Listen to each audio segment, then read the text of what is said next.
আসসালামু আলাইকুম। আজকের বিকালের নাস্তা হলো চিকেন তান্দুরি আর নান রুটি। আমি আর আমার ছোটো বোন দুজনে মিলেই বানাবো। ও চিকেন তান্দুরিটা বানাবে আর আমি নান রুটি বানাবো। নান রুটি আমি সেকেন্ড টাইম বানাচ্ছি, কিন্তু আমার নান রুটিটা সে শক্তই হয়, নরম আর হয় না।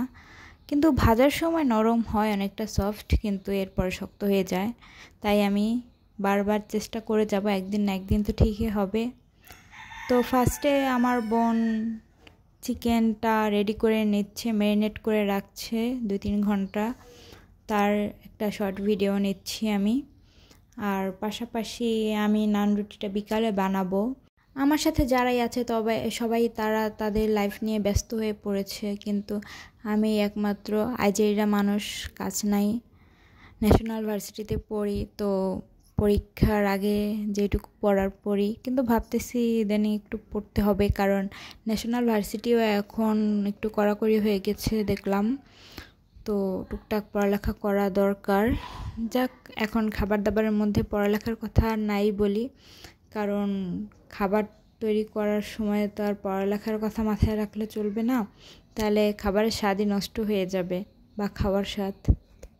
তবে মালিহাকে মিস করতেছি, কারণ ও খেতে পারলো না। ভেবেছিলাম মালিহা ঢাকায় গেছে, ও আসলে বানাবো, কিন্তু নীলা আবার চলে যাবে, তাই আজকে বানানো লাগলো আর কি। সমস্যা নাই, মারিয়াম, নাফিসা, তালহা আছে, ওদের নিয়ে খেয়ে ফেলবো। নেক্সট টাইম মালিহা আসলে আবার ওকে নিয়ে বানাবো। আমরা আসলে আমাদের নিজেদের জীবন নিজেরাই কঠিন করে তুলি, কারণ নিজেরাই অবহেলা করি। পরে বুঝতে পারি যে আসলে অবহেলাটা করা ঠিক হয় না সময় হলে, কিন্তু তখন বুঝেও কোনো লাভ নাই। সময় তো আর বসে থাকে না, সময় সময়ের মতো চলে যায়। তো প্যারা নেওয়া লাভ নাই, জীবন যেভাবে চলতেছে চলতে থাক। আর সাথে রান্না বান্না, খাবার দাবার, এই আমার থেকে আমার ছোট বোনের গুণ বেশি রান্না বান্না বা সব কাজের দিক থেকেই বলা যায়। আমি তত একটা কাজ পারি না, ও ভালোই পারে। তো ওর হাতের রান্নাও ভালোই মজা।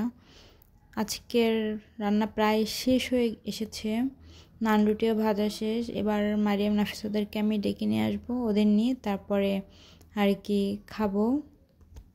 আমাদের বাসায়, মালিহাদের বাসায় যে কোনো ধরনের ছোটোখাটো রান্না হলেও আমরা মিলেমিশে খাই। আমার এটা খুবই ভালো লাগে। অল্প কিছু তৈরি করলেও আমরাও দিয়ে খাই, ওরাও দিয়ে খায়, যাক খুব মজা। তালহাকে আমি একটু খাইয়ে দেব।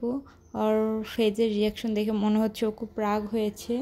আসলে একটু রাগ হয়েছিল, টিভি দেখতে চেয়েছিল না কি যেন, এ নিয়েও একটু মন খারাপ ছিল। আর ওইদিকে তারা দুজন শুয়ে বসে খেতেছে।